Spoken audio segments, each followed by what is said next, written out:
एक वीरान गांव जो हिमालय के दामन में वाक़ था, रात के अंधेरे में खामोशी से लिपटा हुआ था। लेकिन यह खामोशी धोखा देने वाली थी, क्योंकि इसी खामोशी के पर्दे में मौत घात लगाए बैठी थी। क्या यह ख्वाब है या हकीकत? इस वीराने में कुछ है जो बोला नहीं जा सकता। कुछ अपनी जिंदगी की आखिरी सांसें ले रहे थे और दीगर सिर्फ अपने अंजाम का इंतजार कर रहे थे। रमेश, एक नौजवान गांव वाला जो करीबी खेतों से वापस आ रहा था, दरख्तों के दरमियान कुछ सरसराहट महसूस करता है। उसका दिल तेजी से धड़कने लगता है। अचानक झाड़ियों के पीछे से दो चमकती हुई आंखें नमूदार होती हैं।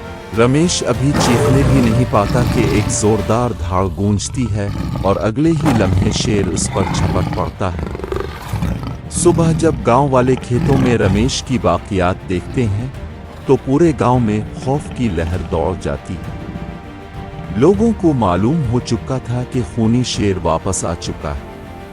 आसिम की आमद। जब इस खबर ने पूरे इलाके में सनसनी फैलाई तो लोग मदद के लिए एक ही नाम पुकारते रहे, आसिम। चंद दिन बाद एक घोड़ा दौड़ता हुआ गांव में दाखिल होता है। इस पर एक लंबा, मजबूत जिस्म वाला शख्स बैठा होता है, जिसके कंधे पर एक कदीम लेकिन मोहलिक राइफल लटक रही थी। वो आसिम थे। उन्होंने गांव वालों से तफसीलात मालूम की और जंगल में शेर के पंजों के निशानों का जायजा लेना शुरू किया। वो जानते थे कि ये शेर आम आदमखोर नहीं है, बल्कि इंतहाई चालाक और होशियार है। शिकार का आगाज। आसिम ने शेर को तलाश करने के लिए कई तरीके आजमाए। उन्होंने घने दरख्तों में छपकर उसका इंतजार किया, गांव के अतराफ में उसके कदमों के निशानों का मुताला किया और कई रातों तक मुशाहिदा किया। लेकिन यह शेर किसी परछाई की तरह आता और गायब हो जाता। एक रात आसिम एक दरख्त पर बैठे शेर के आने का इंतजार कर रहे थे कि अचानक उन्हें झाड़ियों में हरकत महसूस हुई। उनकी सांसें रुक गईं। शेर दबे कदमों उनके शिकार की तलाश में था।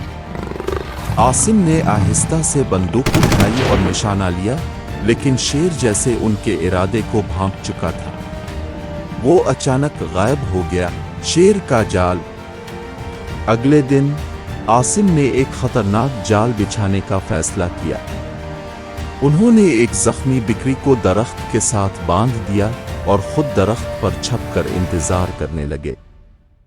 रात का अंधेरा गहरा हो रहा था और जंगल में सिवाय झींगरों की आवाजों के कुछ नहीं था। अचानक एक धमक की आवाज आई। आसिम ने नीचे झांका तो देखा कि शेर वहां मौजूद था, लेकिन वो बिक्री की तरफ नहीं बढ़ा।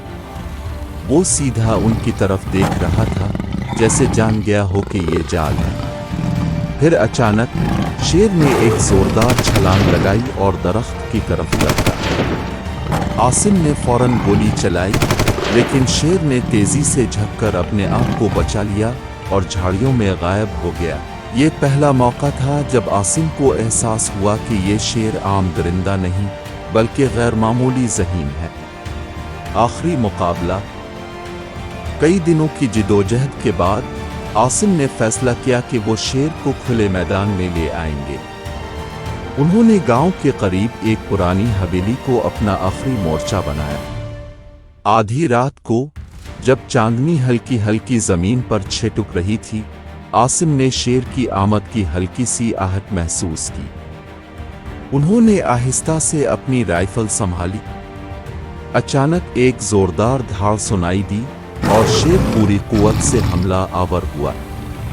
आसिम ने पहली गोली चलाई, जो शेर के कंधे में लगी, लेकिन वो अभी भी जिंदा था। खून में लथपथ शेर ने एक और छलांग लगाई, लेकिन इस बार आसिम तैयार थे। उन्होंने दूसरी गोली चलाई, जो शेर के दिल में लगी। शेर ने एक भयानक चीख मारी और जमीन पर गिर पड़ा। कुछ लम्हों बाद वो हमेशा के लिए खामोश हो गया। जब गांव वालों ने ये सुना कि खूनी शेर मारा जा चुका है, तो उन्होंने जश्न मनाया।